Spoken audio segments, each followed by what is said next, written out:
नमस्कार दोस्तों, स्वागत है आपका अपने चैनल एग्ज़ाम टिप्स पर।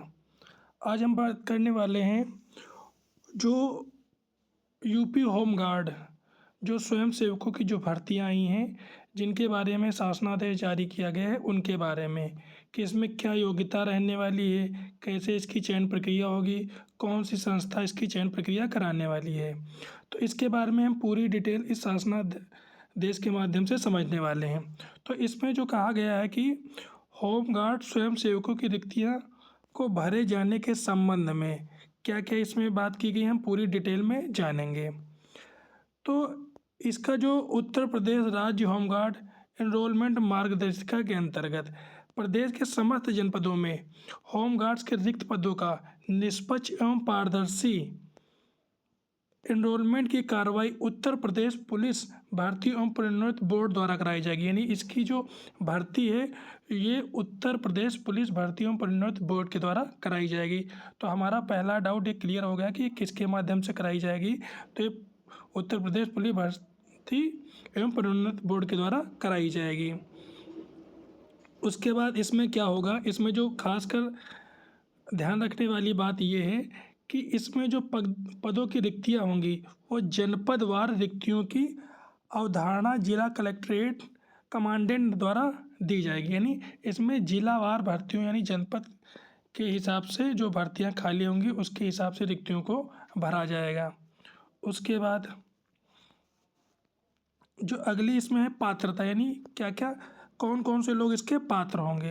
तो इसमें शारीरिक व मानसिक दोष से युक्त व दिव्यांग व्यक्ति होमगार्ड पदों के लिए एनरोलमेंट के लिए पात्र नहीं होंगे। यानी इसमें जो शारीरिक या मानसिक से युक्त या दिव्यांग व्यक्ति हैं वो लोग जो है इसके लिए अप्लाई नहीं कर पाएंगे। दूसरा, होमगार्ड्स के पदों का एनरोलमेंट के लिए यह आवश्यक है कि अभ्यर्थी उस जनपद का मूल निवासी हो। यानी इसमें राज्य का ही नहीं बल्कि जनपद का भी मूल निवासी हो।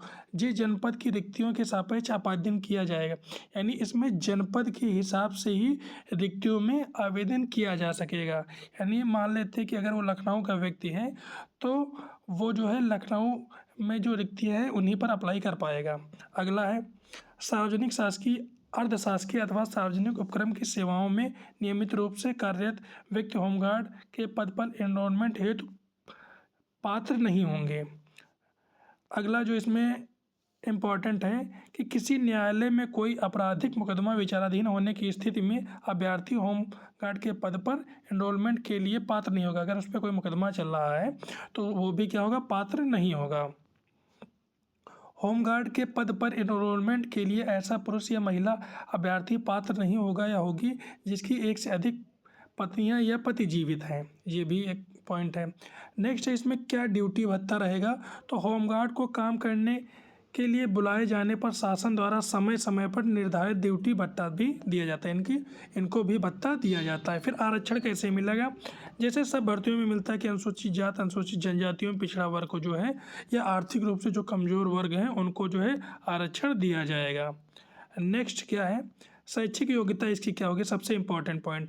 तो इसकी जो शैक्षिक योग्यता होगी वो कक्षा 10 पास होना चाहिए। यानी जो लोग यूपी होमगार्ड में फॉर्म अप्लाई करना चाहते हैं उनमें उनको क्या होनी चाहिए, उनकी योग्यता 10वीं पास होनी चाहिए या फिर उत्तर प्रदेश सरकार द्वारा मान्यता प्राप्त या उसके समकक्ष अर्हता होनी चाहिए।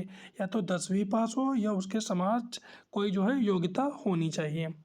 नेक्स्ट क्या है, आवेदन करते समय अभ्यर्थी को अपेक्षित शैक्षिक अर्हता आवश्यक धारित करनी होगी तथा उसकी अंक तालिका अथवा प्रमाण पत्र आवेदन पत्र के साथ प्रस्तुत करना अनिवार्य होगा। 10वीं की कक्षा की परीक्षा में सम्मिलित हुए अभ्यर्थी या सम्मिलित होने वाले अभ्यर्थी पात्र नहीं होंगे। यानी जो इसमें पेपर देने वाले हैं या जो पेपर देंगे वो लोग पात्र नहीं होंगे। यानी उनके पास हाथ में रिजल्ट होना ही चाहिए। नेक्स्ट क्या है, अधिमान्य अर्हताएँ क्या होंगी भाई। अगर किसी के पास एनसीसी का प्रमाण पत्र, अगर वो सी लेवल का है तो उसे 3 अंक, अगर उसे बी लेवल का प्रमाण पत्र है तो 2 अंक, अगर ए लेवल का प्रमाण पत्र है तो उसे 1 अंक। खासकर इसमें एक और पॉइंट जो ध्यान देने वाला है, जिसके पास स्काउट गाइड का प्रमाण पत्र है उसको भी 1 अंक अतिरिक्त दिया जाएगा। ये भी जो है ध्यान रखने वाली बात है। उसके साथ साथ इसमें एक पॉइंट दिया गया है कि जिसने UPSDMA के तत्वाधान में आयोजित आपदा मित्र प्रशिक्षण, यानी जिस व्यक्ति ने आपदा मित्र प्रशिक्षण प्रमाण पत्र उसके पास है, उसको जो है 3 अंक जो है अलग से प्रदान किए जाएंगे। यानी इन प्रमाण पत्र के अंक, उसके साथ साथ जो आप आपदा मित्र प्रशिक्षण प्रमाण पत्र होगा तो उसके भी 3 अंक आपको दिए जाएंगे।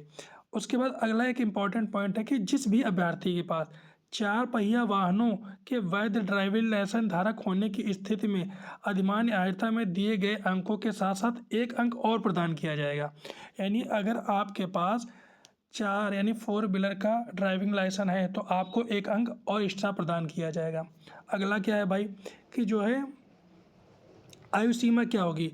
आयु सीमा 18 वर्ष से 30 वर्ष, यानी जो उनकी आयु सीमा होगी वो 18 वर्ष से 30 वर्ष होगी और जो इसकी गणना की जाएगी वो 1 जुलाई से की जाएगी। अगला इसमें क्या है कि पिछड़ा वर्ग और उन लोगों को क्या दिया जाएगा? छूट भी दिया जाएगा, एज रिलैक्सेशन भी दिया जाएगा।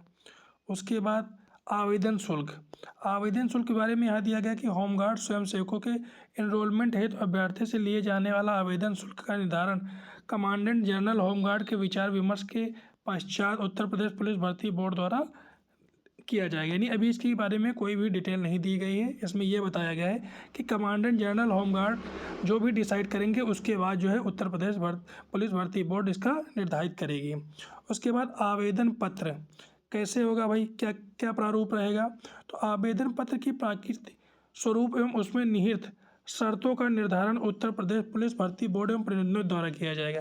कैसे आवेदन होगा, कैसे क्या क्या शर्तें होंगी, वो जो है पुलिस भर्ती बोर्ड के द्वारा निर्धारित किया जाएगा, क्योंकि उसी को ही परीक्षा लेनी है। फिर क्या होगी, परीक्षा कैसे होगी भाई? परीक्षा इसकी निम्न चरणों में होगी। पहली होगी लिखित परीक्षा, और लिखित परीक्षा कितने अंकों की होगी? तो 100 अंकों की होगी, जिसके लिए आपको 2 घंटे का समय दिया जाएगा। यानी आपकी जो परीक्षा होगी वो 100 नंबर की होगी और जो आपको टाइम मिलेगा वो कितना मिलेगा? 2 घंटे का मिलेगा। इसके साथ साथ इसमें दिया गया है कि परीक्षा का पाठ्यक्रम तथा परीक्षा की प्रक्रिया का विनिश्चय उत्तर प्रदेश भर्ती एवं पुलिस प्रोन्नति बोर्ड द्वारा किया जाएगा। उसके साथ साथ यहाँ पर एक पॉइंट लिखा है कि लिखित परीक्षा एक विषय सामान्य ज्ञान की भी होगी, यानी एक विषय जो है सामान्य ज्ञान का भी होगा परीक्षा में। औपबंधिक श्रेष्ठता सूची क्या होगी भाई? इसमें अभ्यर्थियों की संख्या के निश्चय उत्तर प्रदेश पुलिस भर्ती बोर्ड द्वारा जनपद में उक्त रिक्तियों के आधार पर किया, यानी कि जनपद के हिसाब से। अभी हमने बताया था कि जनपद के में जितनी रिक्तियाँ होंगी वहीं का वो निवासी होना चाहिए, तभी वो अप्लाई कर पाएगा। फिर उसी को जनपद में कितनी वैकेंसियाँ हैं उस पर मेरिट बनाकर उसको क्या किया जाएगा? शामिल किया जाएगा। अगला है अभिलेख एवं समीक्षा का मानक प्रशिक्षण, यानी जब आप पास हो जाते हैं लिखित परीक्षा अधिमान्य अर्हता के अंकों के आधार पर औपचारिक श्रेष्ठता सूची में सम्मिलित किए गए अभ्यर्थियों को अभिलेख की परीक्षा एवं शारीरिक मानक परीक्षण, यानी अभिलेखों की परीक्षण होगा, यानी जो अभ्यर्थी के पास अभिलेख होगा उसकी परीक्षा शारीरिक मानक परीक्षण में सम्मिलित किया जाएगा। उसके बाद अभिलेखों की समीक्षा एवं शारीरिक मानक परीक्षण के स्थल एवं समय का निर्धारण ये तो भाई बोर्ड के द्वारा ही किया जाएगा, बात सही है। उसके बाद देखिए क्या होगा, पुरुष अभ्यर्थियों के लिए जो उनकी ऊंचाई होगी वो न्यूनतम 168 सेंटीमीटर होना चाहिए, और जो सीना है वो बिना फुलाए 79 सेंटीमीटर का होना चाहिए, फुलाने पर 84 सेंटीमीटर का होना चाहिए। महिलाओं के लिए यहीं पर जो उनकी हाइट होगी वो 152 सेंटीमीटर एवं वजन 40 किलोग्राम होना चाहिए। अगला जो दिया गया है कि शारीरिक मानक परीक्षा में सफल अभ्यर्थियों के नामों को उत्तर प्रदेश पुलिस भर्ती एवं प्रोन्नति बोर्ड द्वारा यथासमय वेबसाइट पर दे दिया जाएगा भाई, यानी उसका रिजल्ट दे दिया जाएगा। शारीरिक दक्षता परीक्षा क्या होगी भाई? तो शारीरिक मानक परीक्षा में सफल अभ्यर्थियों को शारीरिक दक्षता परीक्षा में सम्मिलित किया जाएगा जो आहारकारी प्रकृति की होगी। शारीरिक दक्षता परीक्षा के कोई अंक नहीं दिए जाएंगे, यानी इसको कोई अंक नहीं दिए जाएंगे इसमें, या आप क्वालिफाई करेंगे या फिर क्वालिफाई नहीं करेंगे। अगर आप क्वालिफाई करेंगे तो आप पास माने जाएंगे। तो इसमें क्या होगा शारीरिक दक्षता में भाई?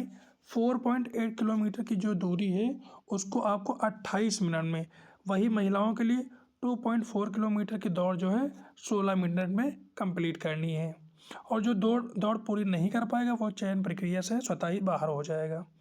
उसके बाद भाई देखो यहाँ पे एनरोलमेंट हेतु उपयुक्त अभ्यर्थियों की सूची, तो इसमें क्या लिया गया है कि आपदा मित्र प्रशिक्षण वाहन चालक से संबंधित प्रमाण पत्र धारकों को अनुमान अंकों को जोड़ते हुए श्रेष्ठता क्रम में श्रेणीवार आरक्षणवार प्रत्येक जनपद के अभ्यर्थियों को पृथक सूची एवं जनपदवार तैयार की जाएगी। 2 या 2 से अधिक अभ्यर्थियों के अंक समान होने पर निर्धारण निम्नानुसार। अगर 2 लोगों के अंक समान हो रहे हैं तो उसमें कैसे चुनाव होगा, इस बारे में जानकारी दी गई है। तो इसमें कहा गया 2 या 2 से अधिक अभ्यर्थियों के अगर अंक समान होते हैं तो जिसकी आयु अधिक होगी उसको वरीयता प्रदान की जाएगी।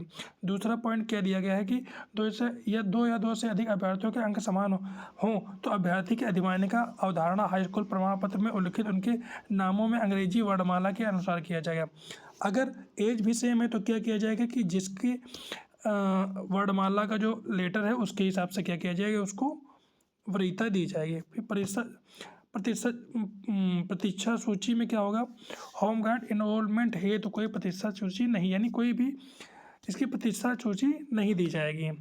फिर उपरोक्त अनुसार जिलावार एनरोलमेंट सूची तैयार करने के बाद उत्तर प्रदेश पुलिस भर्ती प्रोन्नत बोर्ड द्वारा एनरोलमेंट हेतु उपयुक्त अभ्यर्थियों की सूची कमांडेंट जनरल होमगार्ड को प्रेषित की जाएगी।